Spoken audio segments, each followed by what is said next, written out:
Bun găsit, dragii mei! Vă era dor de mine?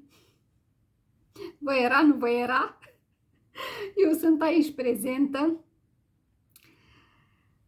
Of, cum să vă zic eu? Cum să vă zic eu mai frumos despre ziua de mâine, care stă sub influența acestei arcane? Hai să începem cu partea neutră, zic așa. Este arcana diavolul, da, cu numărul 15, avem aici și urs. Dacă ieri am avut vulpea, astăzi vorbim despre urs în Lenormand. Măi, dragii mei, hai să zicem că mâine este vorba despre ispite culinare. O luăm așa, prin învăluire. Și chiar poate fi vorba despre asta, pentru că reprezintă tot felul de ispite, de la cele sentimentale, de la cele fizice, adică o atracție fizică irezistibilă, la dependența de droguri, de alcool, de bani, cu toate că este o zi de duminică, dar eu aș tinde să cred că majoritatea dintre noi suntem acasă, să nu cumva să faceți abuz de alcool sau abuz de mâncare. Poate că aveți această tendință să mâncați peste măsură.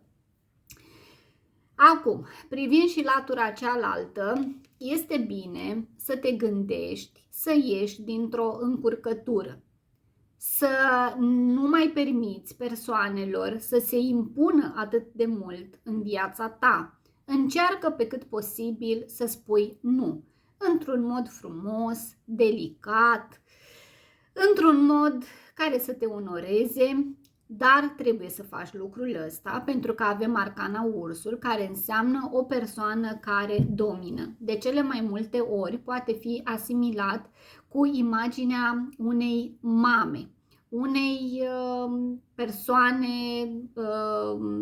de gen feminin, mai în vârstă. Poate să fie o problemă de sănătate a unei femei din familia voastră sau o amică, o prietenă, poate fi o șefă care are probleme cu kilogramele. Vorbim despre obezitate, vorbim despre tot ceea ce înseamnă alimentație, nutriție și poate fi o atenționare aici. De asemenea, ideea asta de cum se cheamă când faci alergie, da? Poate să fie vorba despre o alergie care să vă creeze probleme și mult stres. Stres, vă preocupă în mod excesiv o situație, încercați pe cât posibil să eliminați tot stresul ăsta, meditați, ieșiți la o plimbare dacă vremea vă permite, iar ca și corp face referire la partea de mușchi și de stomac, că tot vorbeam de alimentație. Poate vă întâlniți mâine sau vă reîntâlniți cu o persoană care la un moment dat a vrut să dețină controlul în viața voastră, poate să fie partener de viață, partener de afaceri, căruia așa să-i fi plăcut să comande în general, sau pur și simplu despre o luptă de putere într-o relație. Nu știu ce să vă mai zic eu aici. Arcana asta, ursul, face referire și la bani, la finanțe personale, la cum să reziști în fața unei situații, poate mare grijă și la chestiile astea legate de joc de noroc, poate fi aici o pierdere de bani, să știți, un dezechilibru, cineva care nu se poate stăpâni și să piardă aici o sumă frumușică. Poate să simbolizeze mama voastră, bunica voastră sau dacă voi sunteți mame, bunici, relația cu proprii voștri copii. Mai poate fi vorba aici și despre o atenționare la persoanele care sunt invidioase pe afacerea voastră, pe succesul tău financiar, pentru că tu, de bine de rău, ți-ai format un țel sau poate chiar nu că ți l-ai format, ți l-ai și atins, ai reușit să ți-l atingi, ai triumfat peste anumite obstacole și poate alții, ca și tine, care au avut la un moment dat un obiectiv în viață, nu au reușit precum ai reușit tu și simt așa o undă de asta de să moară capra vecinului, cum se zice, știți, în popor. Că așa sunt oamenii. Ca și personalitate, poate să fie aici vorba despre cineva mai musculos, nu neapărat un bărbat, poate să fie și femei, mai grăsuți, mai rotofei. Da, sau pur și simplu cineva care are o personalitate foarte puternică, de ce nu? Puterea aia, știți, exact ca o ursoaică, cum își protejează puii, așa și voi mâine. Simțiți nevoia, poate să luați apărarea copiilor voștri, de ce nu? Într-o situație anume. Sau să vă sfătuiți copiii dacă simțiți că au luat-o pe alături, pe o cale care nu e ok.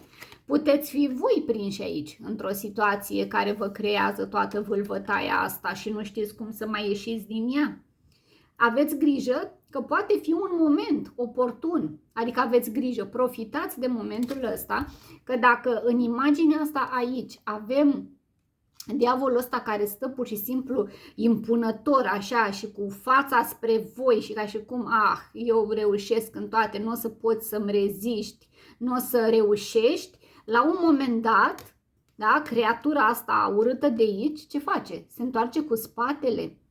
E adevărat că și voi ați dispărut de aici din peisaj, aveți grijă încotro vă duceți, aveți două căi, una mai bună, una mai puțin plăcută, dar el se întoarce cu spatele, adică vă conferă această libertate de a vă alege calea. Mâine, că despre ziua de mâine, 15 ianuarie, vorbim.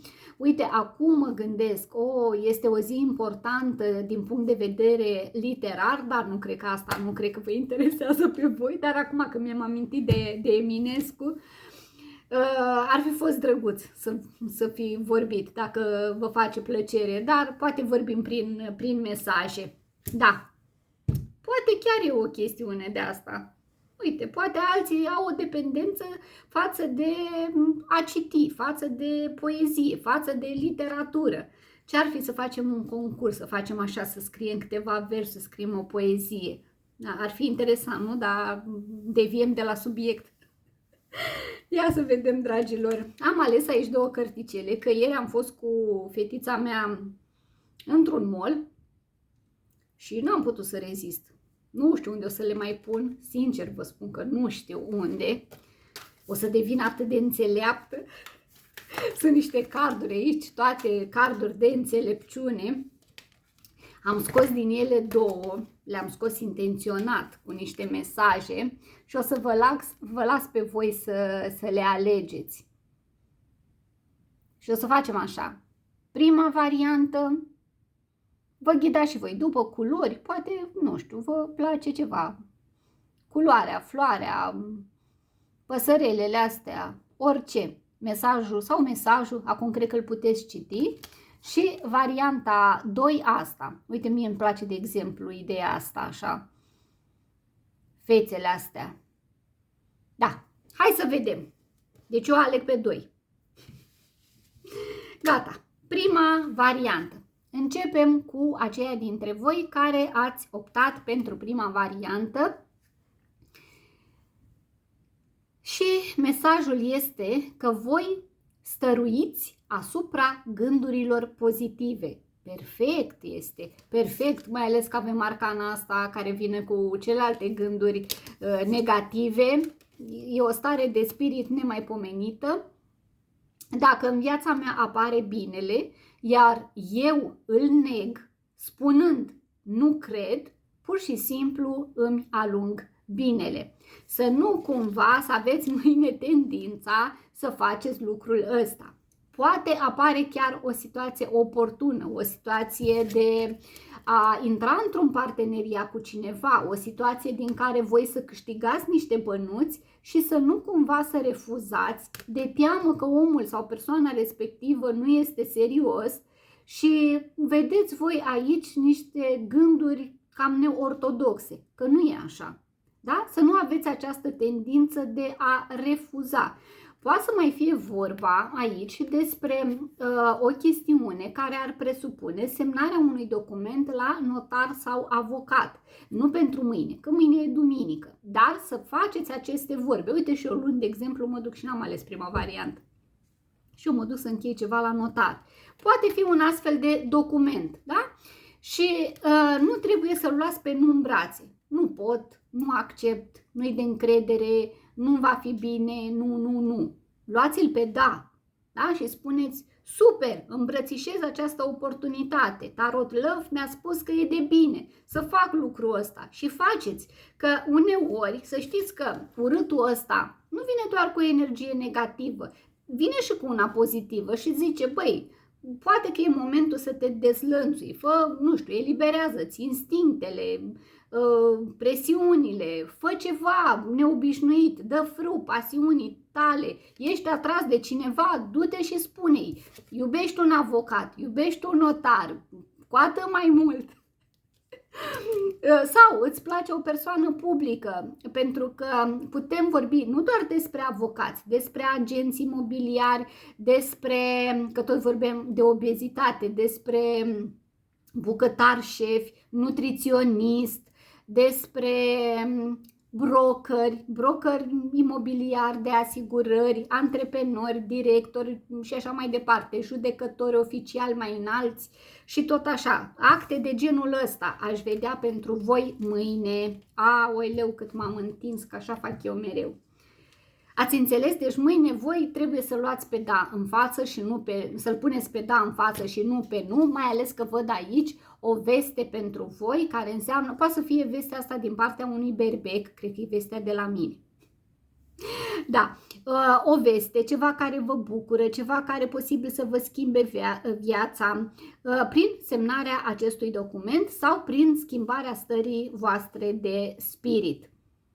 Oportunități, o șansă, într-adevăr, o șansă și pentru aceia dintre voi care vreți să ieșiți dintr-un labirint, mai ales că avem și arcana asta care ne induce ideea că ceva pe aici nu a fost tocmai bun, adică a fost și putred și toxic și avem și labirintul ăsta de parcă tot v-ați învârtit așa până să găsiți, deși calea poate că era mai simplă decât ați fi crezut voi, ați ocolit-o, să zic așa. Asta văd. Cifra 1, cifra 43, cifra 15.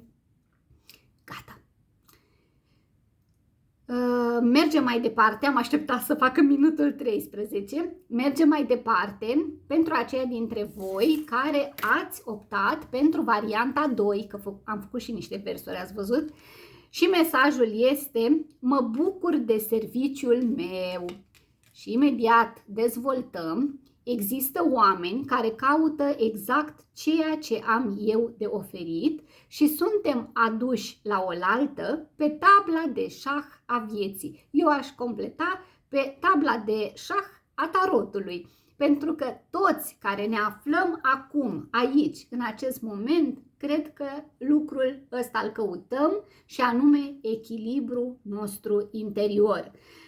Până la urmă, știți cum e, că nu, tarotul nu ghicește, că mai primesc câteodată câte un mesaj, puteți să-mi ghiciți? Nu, eu nu ghicesc, nu pot, n-am astfel de abilități. În schimb, tarotul ne poate oferi într-un moment dificil, într-un moment cheie, să zic așa, din viața noastră, soluții extraordinare. Nici nu ne putem imagina cât de mult ne poate ghida și îndruma. Și eu simt că mâine voi sunteți omul potrivit la locul potrivit pentru cineva. Poate cineva are nevoie de o îndrumare, poate are nevoie de un sfat, poate niște defecte v-au adus într-un punct comun sau, dimpotrivă, ceva ce vă face plăcere, un hobby, poate vă duceți, vă întâlniți, nu știu, la o sală de fitness, la yoga, la meditație, ce faceți voi, vă întâlniți pur și simplu cu prietenii la o cafea și aveți un subiect comun de dezbatere. Orice lucru. Important este, aici mă bucur de serviciul meu, nu este job, adică nu că mă duc la serviciu și eu mă bucur deși poate să fie și asta. Dacă faceți ceva suplimentar sau faceți ceva, de exemplu, cum o să fac eu, dacă fac o etalare duminica, eu mă bucur de ceea ce fac, o fac din suflet, o fac cu tot dragul, adică nu mă duc într-un loc să fiu constrâns. Poate e un semn pentru voi să plecați dintr-un loc în care simțiți că nu vă regăsiți, să vă duceți stresați, e rău de tot să te duci la un serviciu care să nu-ți facă plăcere. Și eu am grijă, de exemplu, și în celălalt serviciu al meu, am avut întotdeauna grijă să mă duc, nu pot să stau într-un loc în care să mă simt așa ca într-un țarc, să nu pot fi deschisă, să nu pot fi eu.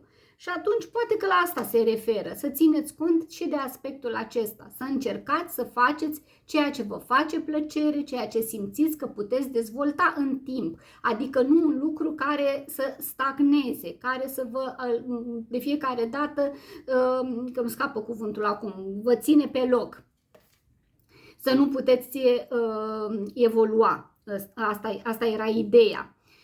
Și pe de altă parte, aici aș vedea această etapă de serviciu spiritual. Despre asta este vorba și voi cu siguranță mâine, acum știți cum e, nici să picați în latura cealaltă și să fiți prea indulgenți, pentru că apoi riscați ca persoanele respective să devină dependente față de voi și vă stoarce de energie. Bun. Dacă nu ești mulțumit de viața ta, repet, pe care ai dus-o până în momentul acesta, poate mâine gândești să începi să schimbi lucrurile, indiferent de plan financiar, sentimental și chiar și planul sănătății. Gata. Cam asta pentru ziua de astăzi. Îmi scuzați așa starea. Și ne vedem mâine. Sper din suflet să am timp să fac și un interactiv pe canalul celălalt mare, așa mi-am propus. Și tot în seara asta cred că o să anunț și câștigătorii concursului de Sfântul Ion. Da? O să trec acolo în comunitate. Vă îmbrățișez. Seară frumoasă!